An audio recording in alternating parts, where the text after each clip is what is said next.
Okay sir. చూసిన వీడియోలు చూసినా పిడిగుద్దులు కుదురుతున్నాడు, కాళ్ళతో దంతున్నాడు. అవును సార్.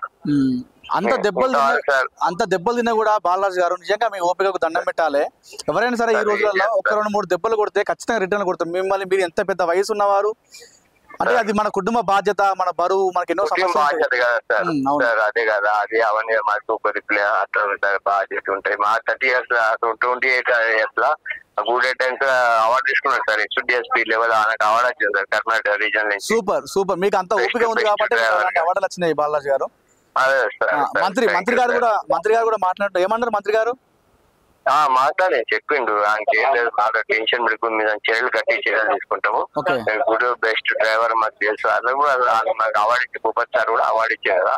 అసలు చెప్తే మాకు సాల్వ్ ఇలా పాఠం తెలుసు సార్ కూడా సార్. ఇదివరకు సార్ ఏ రోడ్ మీద ఇవ్వద్దు సార్, నేను క్రికెట్ లేదు, నాకు ఏం లేదు, ఆప్షన్ లేదు, సిక్లు ఇవ్వద్దు. ఇప్పుడు ఈ సిద్దిపేట రోడ్ లో బస్సు లేదు కదా సార్, ఇంతమంది పిల్లల్ని మేము ఎక్కించుకుంటాం. ఎందుకంటే వాళ్ళకు ఎగ్జామ్